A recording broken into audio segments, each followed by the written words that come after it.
NASA's Earth-observing satellites can track the forces that create malaria outbreaks, and their data will soon help local communities make big strides toward warding off the deadly disease. The Land Data Assimilation System (LDAS) project allows satellites from far above the Amazon rainforest in South America to track environmental factors such as rainfall and human activities such as logging that may attract the Anopheles darlingi mosquito, the host of malaria in the region. NASA's Applied Sciences program is funding the investigation into using the LDAS to predict malaria outbreaks. William Penn of the Duke Global Health Institute, who is leading the project, said it could be ready to be implemented within a few years, and its analytical models can also be extended to help prevent the spread of Zika, dengue or other diseases.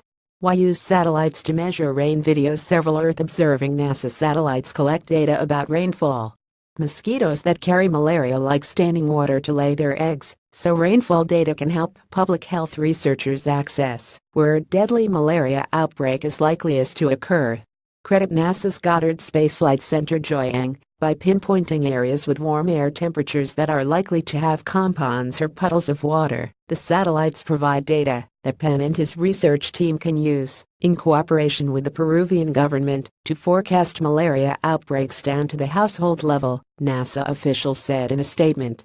Malaria is a deadly global disease that is transmitted by about 40 species of mosquitoes, according to NASA. And in nations like Peru, it is difficult to assess where contaminated female mosquitoes are laying their eggs. The insects look for warm and calm waters, which, according to NASA, can emerge in changing parts of the rainforest, depending on where rainfall accumulates and where logging ditches are dug. The Amazon basin is witnessing a recent rise in malaria infections, which have particularly severe effects on young children and the elderly. According to the World Health Organization's 2016 malaria report, Peru and Venezuela were each experiencing more than 20% spikes in estimated malaria cases as well as in estimated mortality rates. People do not always experience their first symptoms of malaria, where they contract the disease, so containing an outbreak is challenging. Malaria is passed from female mosquitoes when they feed on blood and frequently lay eggs, as they have short life cycles of just 2 weeks. NASA's Applied Sciences program is funding a public health project that uses NASA satellites to track the spread of malaria infections in the Amazon rainforest of Peru. Credit NASA's Goddard Space Flight Center Joyang Pan and his team can get data about precipitation, soil moisture, air temperature and vegetation from the LDAS, which folds in data from satellites such as Landsat, Global Precipitation Measurement, Terra, and Aqua. By showing where calm puddles and ponds are likely to form, the team can anticipate where malaria outbreaks are likeliest to occur. These models let us predict where the soil moisture is going to be in a condition that will allow for breeding sites to form, Ben Zajic, the project's investigator, said in the statement.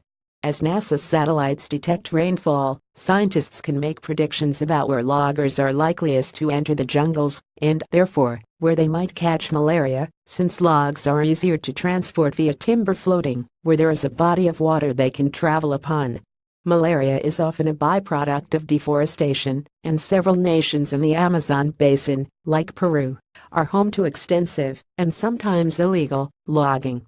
As the prediction models analyze the data from NASA satellites, public health officials can make better informed preparations by sending aid to people living near malaria breeding grounds in the country. The project is now in the third and final year of its NASA grant, and Pan's team continues to refine the models. The Peruvian government is already familiarizing itself with LDAS, according to NASA, and the malaria prediction tools should be ready for use within the next few years.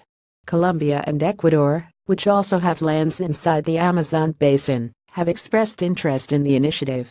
Follow Doris Ellen Salazar on Twitter @SalazarEllen. Follow us at space.com, Facebook and Google. Original article on space.com.